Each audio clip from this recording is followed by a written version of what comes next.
Yo, what's up guys? Welcome back to episode 2 of the programming series. I have a link in the description from the previous video to this file. This is our episode 1 code, and I've added a little header on top to describe what it's doing.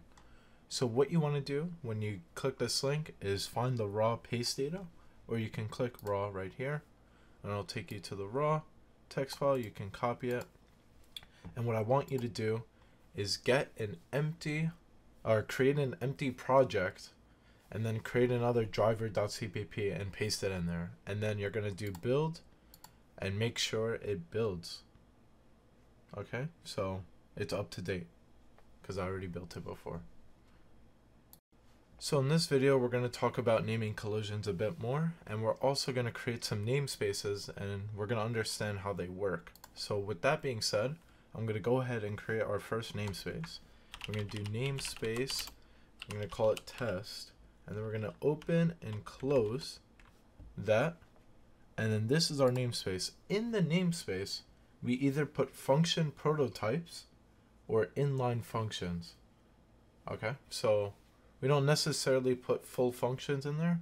We either put inline functions or really function prototypes, and then we define their behavior outside the namespace. So I'm going to go ahead and do that. I'm going to make an inline function called add1, and it's going to take an int as a parameter. We'll call it a, and an inline function should return something, so return a plus 1. Okay, so right now what we're going to do, we're gonna, it's inline type add1. Yeah, that's our inline function. And then we're going to do another inline void cout, okay, because we haven't finished with this guy. Return, actually we're not going to make it void, we're going to make it int, and I'll explain why.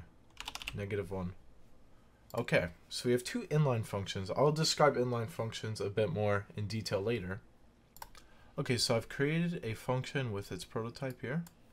And what we're going to do in this function is actually use these functions. So int I equals, let's give an initial value of 10. I equals, so how are we going to call add1? If we just do add1, nothing comes up. Nothing comes up. So what we got to do, it's from last video, we got to use a scope resolution operator. And then it tells us what functions are in there, or variables or anything.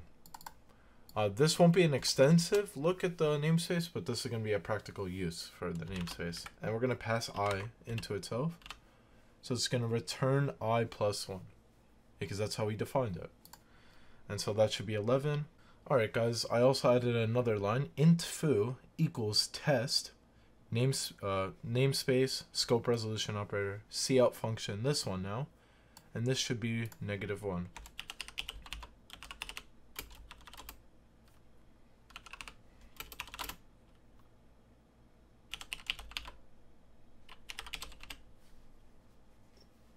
Alright, so let's build this solution. I just output it like this. And everything looks good. Oh, we have to call it, right? We're going to call it really quick here. We're going to comment this out really quick and just do test namespaces. Because that function was created outside of a namespace, so I don't need to put a namespace in front of it. And then we get 11, like I said, and -1. And that is because we initialized I to 10. We use the add1 function that returns whatever A is and then +1. So it's 11. And then -1 is because our inline cout function returns -1. Now let's talk about this for a second. Right now, guys, we have 3 cout functions that we're using. We are using this inline cout function that we just created of type int. Okay, we have our void cout function, this dummy function that returns nothing. It just breaks the method as soon as you use it.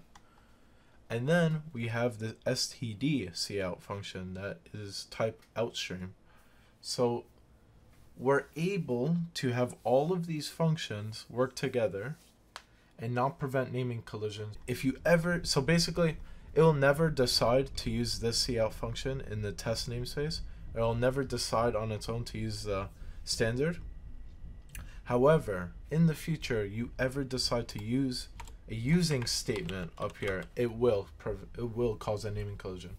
Until you do that, if you have no using statements on namespaces with functions that potentially have the same name, you won't have the issue.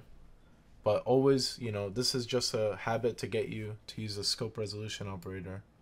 So the whole point is to qualify your function calls using namespaces, and to not use ambiguous calls or potentially ambiguous calls like just cout by itself. This could mean any three of these functions if I had a using statement up here.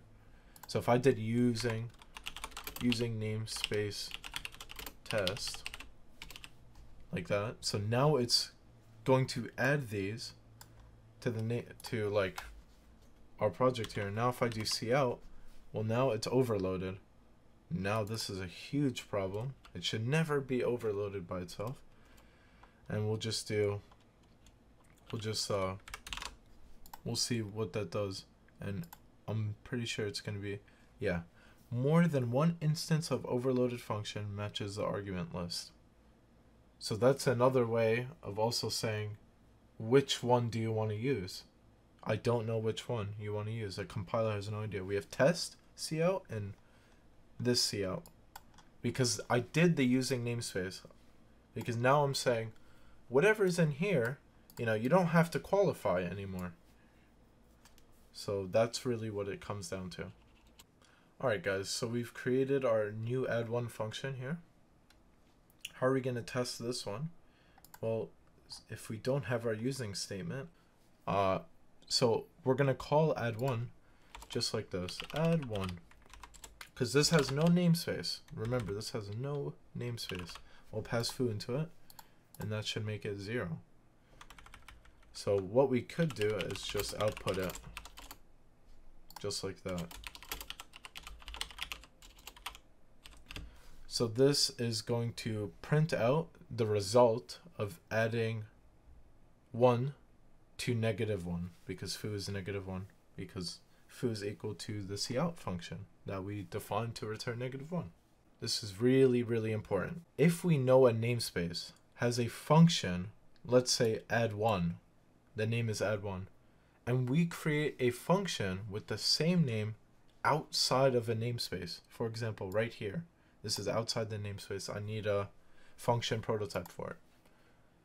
If that is the case, then there will be naming collisions if we ever decide to use a using statement. So for example, using namespace test. Once I do this, all bets are off. So this becomes a syntax error. Cout is now an ambiguous call, and add1 is also an ambiguous call because they both have the same argument list. So like I said, you could get around this if you change the argument list. Let's say I just have a bool here as well, but it doesn't do anything. That would get rid of that ambiguous call. But you're just adding a parameter that doesn't do anything, right? There's so much, reasons you shouldn't do that. So basically, moral of the story, put all of your functions in a namespace. Thanks for watching.